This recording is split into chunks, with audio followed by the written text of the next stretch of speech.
मुंबईकरांसाठी महत्त्वाची असलेल्या एका बातमीनं पश्चिम रेल्वेवर विरार चर्चगेट पर्यंत आता लोकल सुरू झाल्या आणि पश्चिम रेल्वेवर धीम्या मार्गावर ही वाहतूक आता सुरळीत सुरू झालेली आहे। पश्चिम रेल्वेची जलद लोकल सध्या 25 मिनिटं उशिरानं सुरू आहे। मध्य रेल्वे आणि हार्बर मार्गावर सध्या ही रेल्वे वाहतूक सुरळीत आहे। लोकलची वाहतूक सुरळीत सुरू झालेली आहे, तर विरार चर्चगेट पर्यंत लोकल सेवा आता सध्या सुरू झालेली आहे।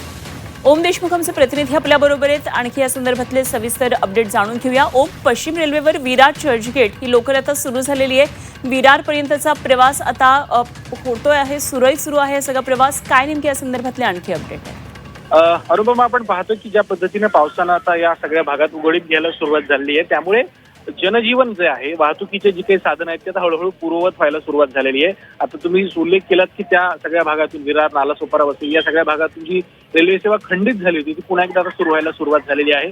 त्यासोबतच मुंबई उपनगर असतील किंवा मुंबई शहर असतील, या भागातल्या सुद्धा ज्या लोकल्स होत्या, ज्या उशिरानं चालत होत्या, त्या सुद्धा आता वेळेवर धावायला सुरुवात झाली। त्यामुळे पावसाच्या उघडीपीचा हा सकारात्मक परिणाम म्हणावा लागणार आहे। जे जनजीवन विस्कळीत झालं होतं आणि जे मुंबईकडे येणारे चाकरमाने असतील किंवा जो वर्ग मुंबईकडे कामाच्या निमित्तानं येतो, त्याला मुंबईच्या दिशेने येणारा जो मार्ग आहे तो आता पुन्हा एकदा खुला झालाय आणि पावसाचा जो परिणाम मुंबई आणि उपनगरावरती झाला होता त्यातून कुठेतरी या सगळ्यांना एक सुटका मिळाली असं आपण या निमित्तानं म्हणू शकतो। निश्चितच धन्यवाद ओम दिलेल्या सगळ्या सविस्तर माहितीसाठी। तर मुंबईमध्ये पावसानं सध्या उघडीप घेतलेली आहे आणि त्याचा परिणाम म्हणजे तिन्ही रेल्वे मार्गावरची वाहतूक सध्या सुरळीत सुरू आहे।